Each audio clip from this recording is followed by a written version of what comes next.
Michigan State football imploding? No, that's not how I see it, at least. We'll explain here in the first segment. And then your mailbag questions on instant impact freshmen for football. And then, of course, transfer portal talk for basketball. Let's go.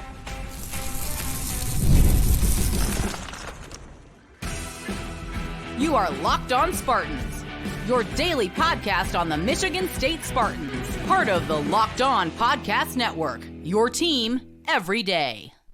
Game off, we got to talk more about Monopoly Go. This fast-paced game lets you team up with friends for tournaments to unlock awesome prizes like unique stickers for trading, cool playing pieces, and hilarious emojis for taunting your friends. So download Monopoly Go for free on Google Play or the App Store. It's game on with Monopoly Go. Spartan friends, Spartan family, Locked On Spartans listeners, thank you all so much for tuning in to Locked On Spartans. Your team in green and white, 5 days a week. Please rate, review, subscribe, comment below if you think Michigan State football is, oh my goodness, just imploding before our eyes. Or if you don't agree with that whatsoever, you can comment below or reach out to us at lockedonspartans@gmail.com. All right, away we go. Now, if you're off Twitter, you might be a little confused right off the bat of why we're talking about Michigan State imploding, but here we are. CBSSports.com. All right, this was the headline, very grabby headline. College football transfer portal winners and losers. Miami ignites, Michigan State implodes. Now, that's pretty strong. They listed their winners and their losers, of course, and they put Michigan State in the loser category. The author of this, Chris Hummer, by any chance, and we'll get to him a little later. There's no ill will towards Chris Hummer, but this is what he wrote. Michigan State lost several key players, including defensive tackles Derek Harmon and Simeon Barrow, affecting their depth and talent level significantly. The Spartans have a staggering 39 outgoing transfers. Unlike Colorado a season ago, they did not want to lose all those players. When Michigan State staff arrived in East Lansing in December, it successfully convinced 10 players to withdraw from the portal and stick with the Spartans. Fast forward a few months, and 4 of those players ended up leaving during the spring anyway. Jonathan Smith has a serious rebuild on his hands, but the good news is he's done this before. And again, before going any further, this isn't like a bash Chris Hummer or call him an idiot segment here, okay? I mean, because look, this is a national writer. He's got to keep his eyes on 100+ programs in Power 4 football. I'm not going to fault the guy for not knowing the intricacies and ins and outs of every single one of those transfers that he named. All right, and this isn't just us railing on one article that's been written. There are plenty of media heads out there. There are plenty of fans out there in college football that are seeing the 39 transfers of Michigan State. They saw the 2 defensive linemen leave, and they're thinking, oh my God, things are really falling apart here for Michigan State. But I think implosion is quite the strong word. I think even putting Michigan State in the loser category is a bit much for their offseason. Now, I'm not getting up here beating my chest and saying that, they got it completely wrong. Michigan State, they are winners of this offseason. I mean, as lame as it seems to come off, I think they're actually just somewhere in the middle. I know that's not what I'm supposed to do as a talking head podcast host. I'm supposed to be at one end of the spectrum or the other, but I guess it's kind of in the middle. It's been cool, but yeah, Michigan State not imploding. Now, because I get it, let's talk about it right off the top, because they are scary numbers. You can understand why people from the outside looking in see 39 transfers and think, oh, my goodness, what's going on in East Lansing? Mass exodus, turmoil over there at Spartan Stadium. But, I mean, let's just actually talk about what's going on here with these 39 transfers.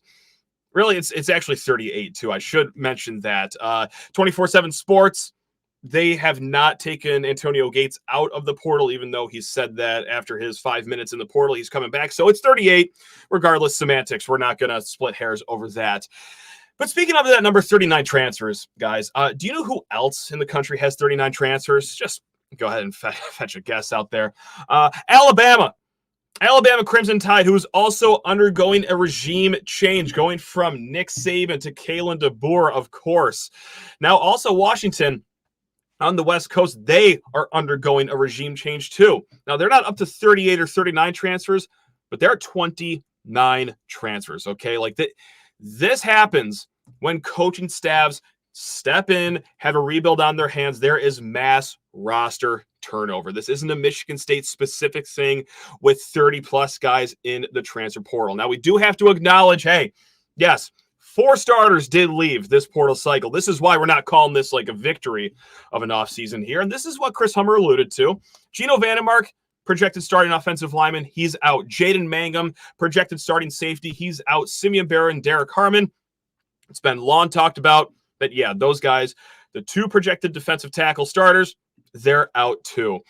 Now, we can just argue up all day and all night if it should actually be 5 or 6 starters. Like, you throw Tyrell Henry in there. Sure, he was a starter last year, could have very well been in the starting position for that slot receiver this year, but I don't think without competition. He transfers to Wisconsin, and guys, this kind of speaks to how he was a replacement level starter.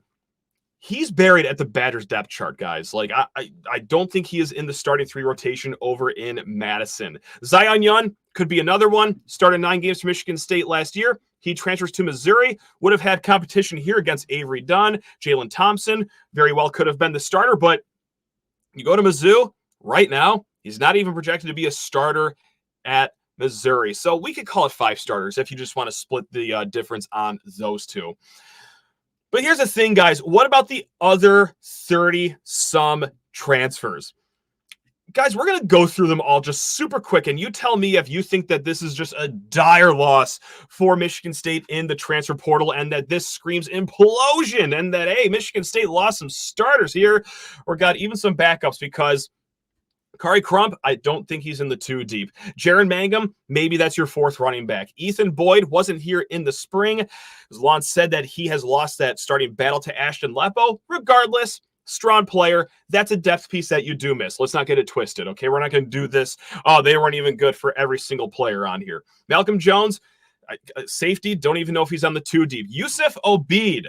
All right, if you even know who that name is, you are a sicko. All right, that was like your 4th string kicker last year. He's in the transfer portal, so he is amongst the 38 guys. By Job, okay, he transfers to Kansas, former top 100 recruit, but he was buried for this year. He still has a long way to go as raw of an athlete he is.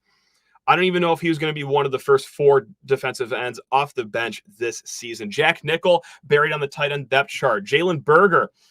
Look, if Jaron Mangum wasn't running back 4, it was Jalen Berger. He saw true freshman already jump over him in the spring cycle. Drew Wilson, lawn snapper.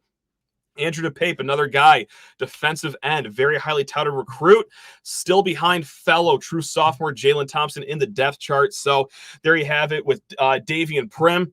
That's like your 6th running back. Sean Brown could have been competitive for maybe backup safety roles right there. Marquis Lowry, good backup cornerback, except his bones are made of saltine crackers, and he was never even healthy for Michigan State in his entire career here. Eddie Pleasant, okay, that's another one. Maybe your 5th cornerback on the depth chart. Now Teote, former 4-star recruit, kind of saw throughout the seasons that, okay, he's a little bit slow, and this is why he's not even on the 2 deep depth chart for linebacker. Braden Miller, offensive tackle, he landed at Cal. That's a pretty good landing spot for him. Jalen Barberin, running back, might as well have been your 7th or 8th running back going into this season. Now, Tumise Adelaide, that was the former Texas A&M transfer whose best move for Michigan State was the roughing the passer play. He's just not here. Quavion Carter, he wasn't going to crack the 2 deep. Malik Carr, yes, starting tight end last year, but boy, howdy, I think you're way more comfortable with Jack Velling and Brennan Parachek and Michael Masunas than you are with Malik Carr, who you can count on showing effort once every 4 games. I know this is really mean talk, but hey, this is why some of these guys are in the transfer portal if you want to keep it a stack right now. Sebastian Brown, wide receiver. Again, not on Michigan State's 2 deep. Dre Butler, defensive lineman. He goes to Chattanooga. That one actually you probably could have used at this point for depth. Hindsight's 2020 on that one, though, with the recent departures of Harmon and Barrow. Evan Morris, tight end, and not a lot of room in the tight end room. Zion Young, we already talked about him. Sam Levitt, all right, that's a strong quarterback. I think he'll do great things for Arizona State. But when Aiden Childs follows Jonathan Smith, yeah, there you have it. Caden Hauser, same thing. East Carolina, Kevin Wigginton, Noah Kim, Chris Fitzpatrick. Guy, like you know. Okay, there's one more. Spencer Brown, starting right tackle last year. He goes to Oklahoma. Again, you know what? I'm just going to be mean old Matt for one more comment here. This isn't nice of me to do, but anyone with at least one functioning eyeball last year could probably tell you that I'm not necessarily sure if he's got that right tackle starting position in East Lansing all locked up. So, but that's Oklahoma's problem now. Anyway, guys, that's a long way of saying that, yeah, sure. Like Michigan State, like Chris Hummer said, they didn't want to see every player leave. So it wasn't like Colorado last year, but it's not too far away from what it actually is. Like, yes, you do miss those 4 borderline 5 or 6 starters. Sure, there is depth issues kind of around the roster. But like this was all depth that left that wasn't even in your 2-deep depth chart for the most part. So is Michigan State imploding? No. And we have more evidence to that coming up here in a hot second, because no, we're not done railing on this yet. Just got to talk your ears off about eBay Motors. Passion, drive, and patience, the formula for winning championships, is also what keeps your ride or die alive. eBay Motors has everything you need to maintain your vehicle and level it up to peak performance. We're talking superchargers, roof racks, exhaust kits, LED headlights, and so much more. Whether you're into speed, power, or style, eBay Motors has got you covered. With over 122 million parts for your number one ride or die, you will always find exactly what you are looking for. And with eBay Guaranteed Fit, your part is guaranteed to fit your ride every single time, or it's your hard-earned money back. Because with eBay Motors, you are burning rubber, not cash. With all the parts you need at the prices you want, it's easy to make your car the MVP and bring home the huge wins.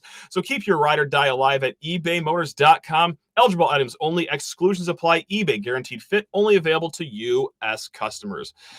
All right, so we're not done railing on the, oh my goodness, Michigan State is imploding. And again, it's not just the CBS sports piece. It's just the, fans that are kind of casually looking from the outside in. We get the comments all the time here, like, what's going on with Sparty? But yeah, I mean, sure, you lose a few starting players. That's due to happen with a coaching change here. You also did keep a good amount of starters still. We're going to touch on that here at the very end of this.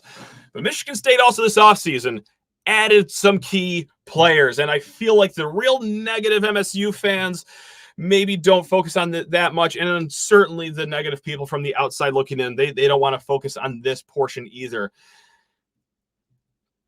And this was the one big criticism I had actually with the Chris Hummer piece. There's only one thing that I was like really having a weary eye on. It's like, okay, if we're going to slice the guy up for anything, it's going to be this part. He lists Michigan State as a loser, says they missed some key players. They lost some key players in the portal. Then right after, he lists Arizona State as another loser because they lost Ed Woods, a really good cornerback to the transfer portal. And then right after Arizona State, he rattles off Oregon State, saying they lost some key players to the transfer portal. Okay, so where did Ed Woods and some of those key Oregon State players end up going? Is it Michigan State by any chance? So that's where I was kind of lost in all of it. Again, not to just absolutely make him like our just redheaded stepchild here and just go berserk on him, but kind of lost me with the connection there of, okay, well, Michigan State, they're losers because they lost some key players. Then same with Arizona State and Oregon State. Those were key players that they couldn't afford to lose. But Michigan State, took some of those key players. So, I think we netted out pretty okay here. Yeah, we lost some starters. We also gained some starters in this transfer portal season. To be precise, Michigan State has had 17 additions per 24/7 Sports. That's the number 20 ranked transfer class. Okay, highlighted by none other than number one quarterback per 27 Sports, Aiden Childs. You guys know all about that. You got the top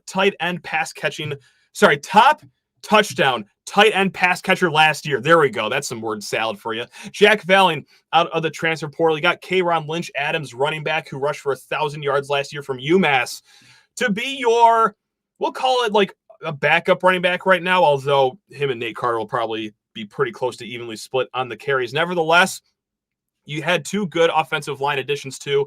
Tanner Miller, who's a top 25 interior offensive lineman transfer per 24/7 Sports, and then FCS All-American Luke Newman.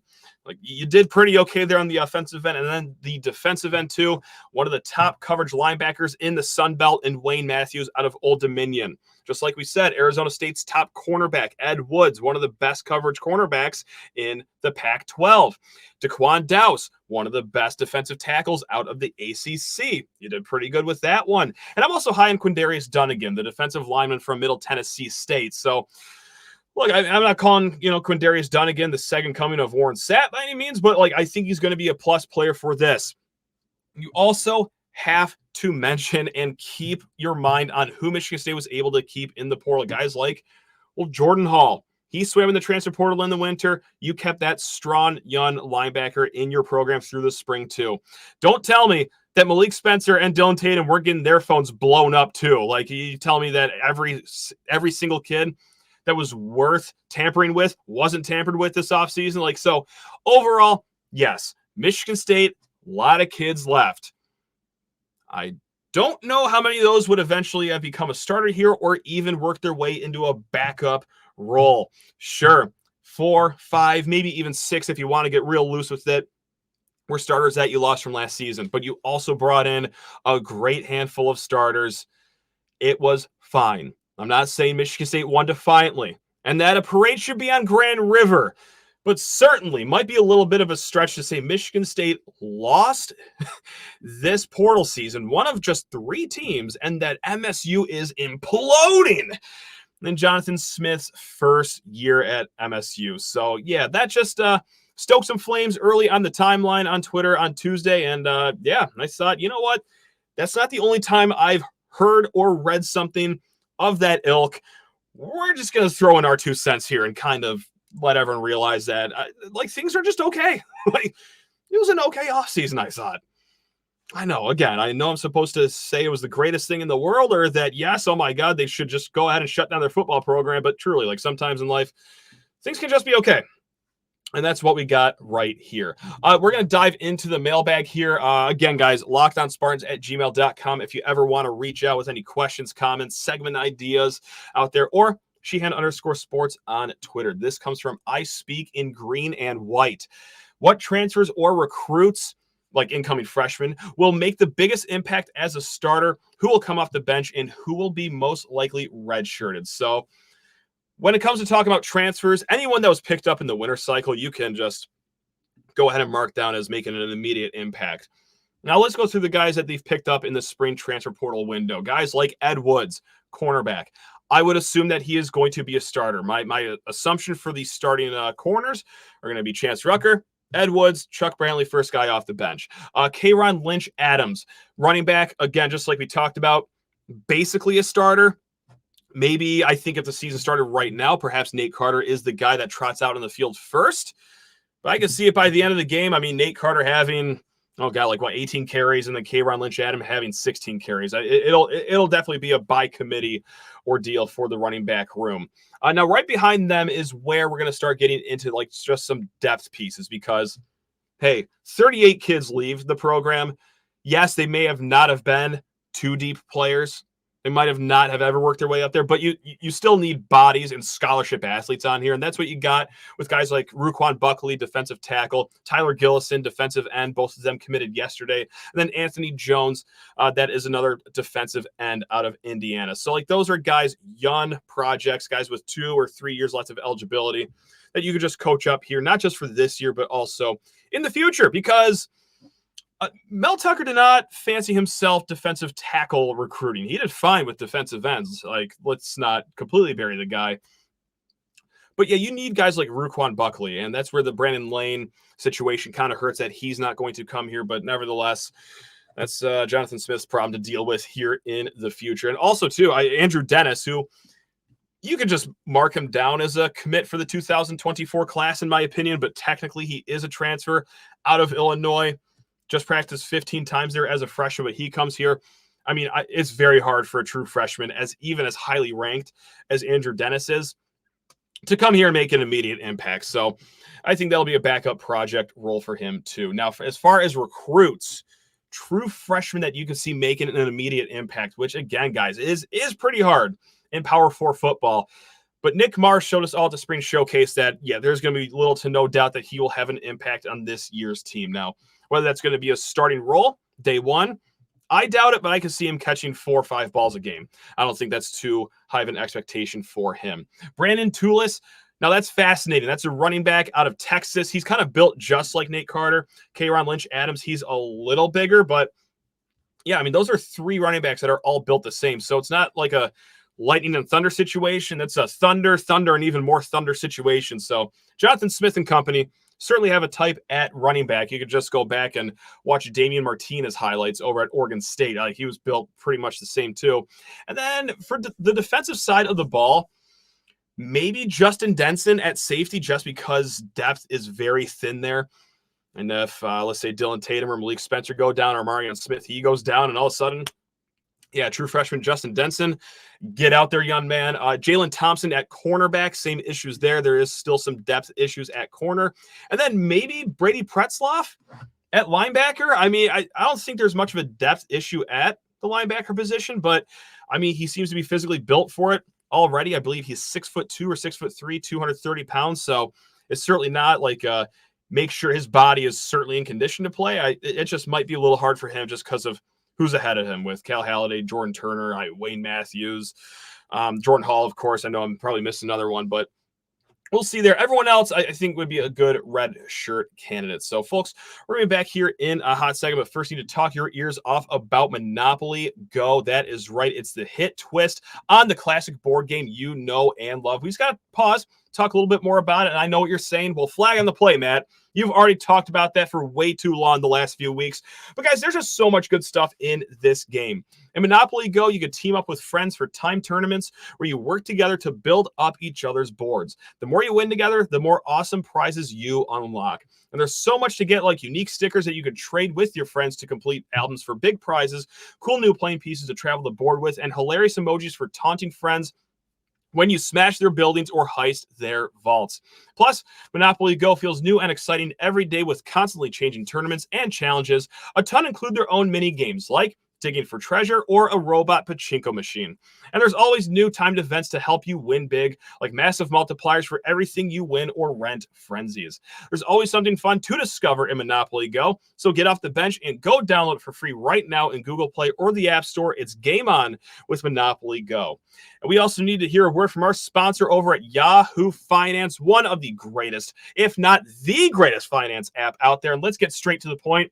You want to grow your portfolio to deal with the rising cost of inflation, to pay off your debt or your mortgage, pretty much anything standing in the way of you and financial freedom, right? Well, with Yahoo Finance, you can get access to the news, data, tools that you need in order to reach that financial freedom. For more than 25 years, Yahoo Finance has been the brand behind every great investor. Whether you're a seasoned investor or you're just looking for that extra guidance, Yahoo Finance gives you all the tools and the data you need in just one place. They are the number one finance destination, producing a holistic look at the financial news cycle, including breaking news, original editorial perspectives, analysis rating, independent research, customizable charts, and so much more, guys. For a comprehensive financial news and analysis, visit the brand behind every great investor. Join the 90 million users each month.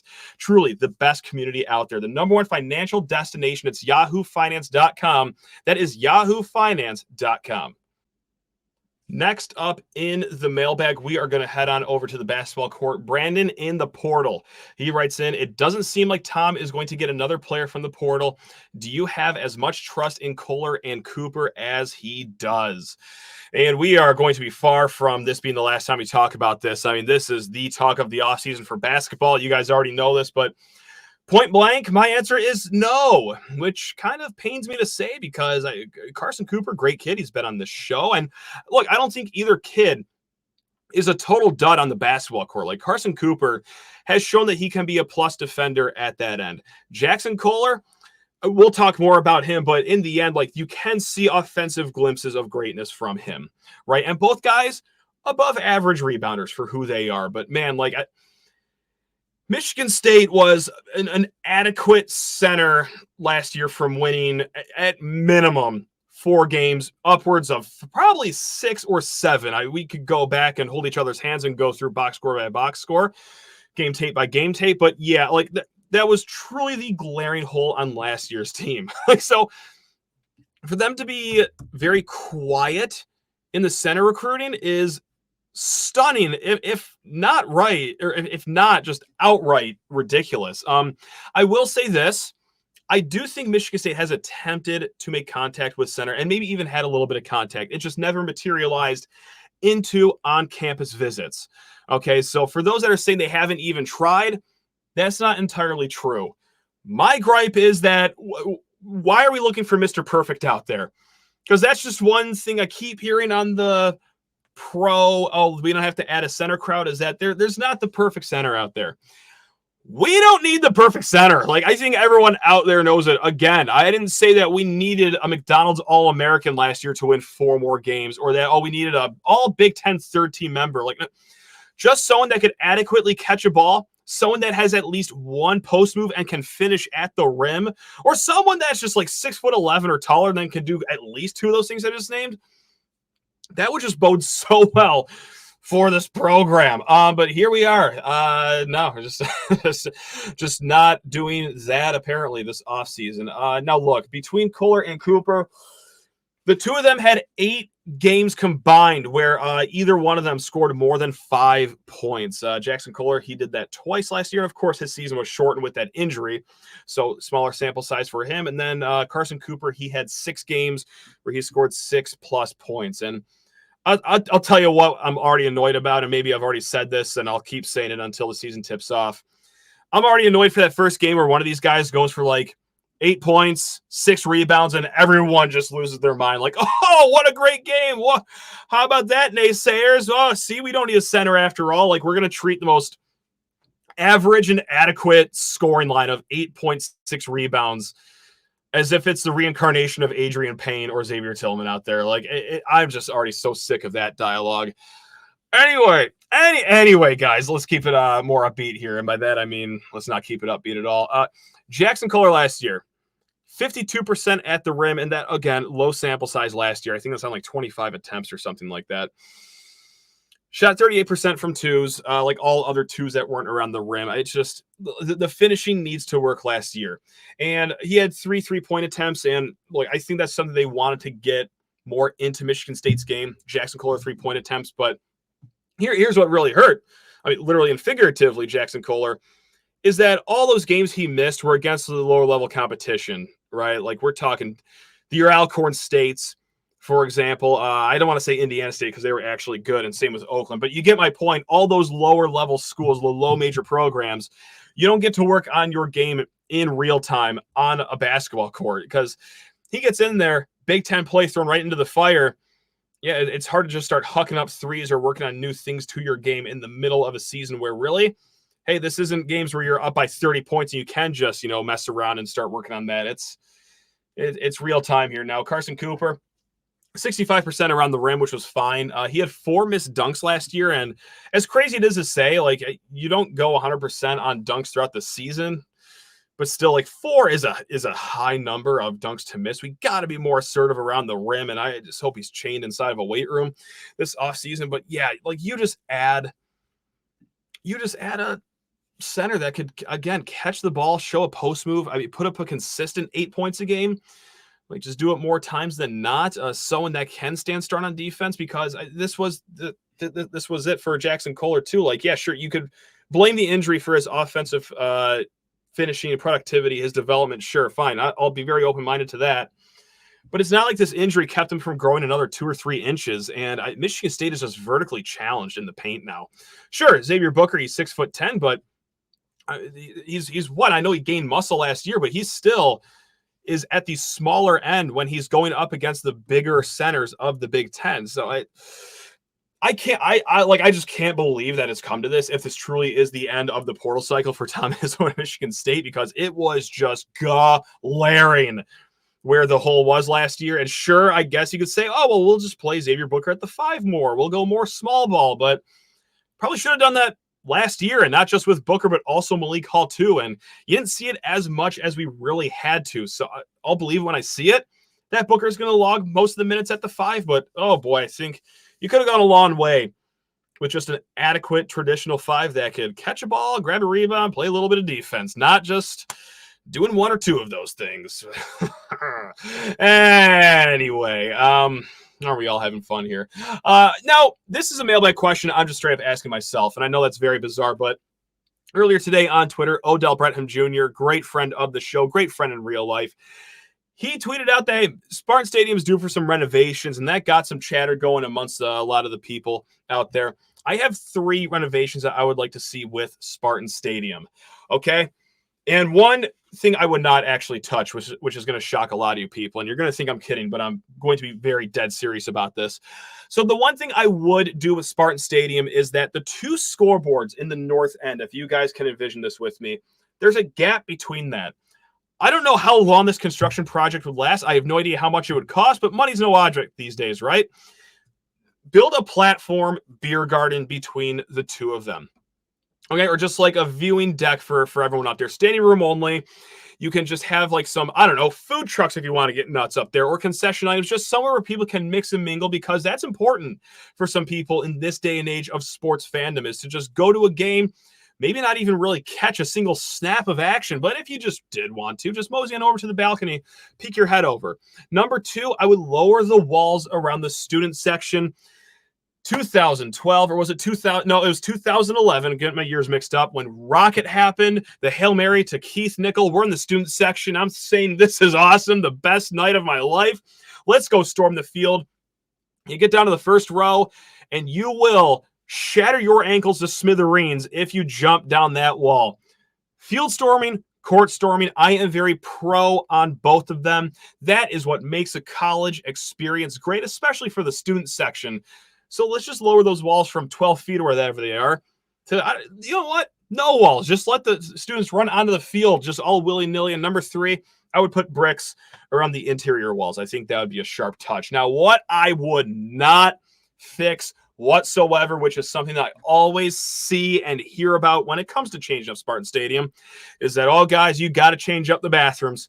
The men's bathrooms need some love, which first and foremost, go to the South End men's bathrooms. If you guys want a cushy little lifestyle, the South End Zone men's bathrooms are 6 out of 5 stars. They are crazy. So exciting that my camera just started shooting fireworks for whatever reason. If you're listening on the podcast, that might have been very confusing to you. But anyway, regardless, the other bathrooms for the men, at least, I'm sure the women's ain't much better, around the stadium, they probably haven't been touched since Archduke Franz Ferdinand was still walking around on this earth. Like, they are old, they are troughs, they are grimy, they are very like steel-aged bathrooms, which I like.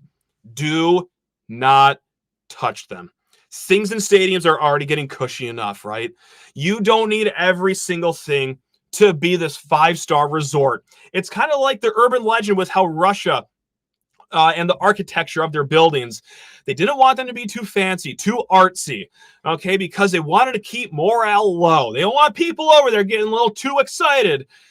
You got to have an edge. You got to have a chip on your shoulder. Those bathrooms keep the chip and the grit on all of our shoulders. So no, do not touch the men's bathrooms. If anything, make them even more grimy. Make them even more rough around the edges. So that's what I got for you. Those are my Spartan Stadium suggestions. All right, guys, we will be back. Again, Locked On Spartans, your team in green and white every single day. Until next time, love you all. Go green.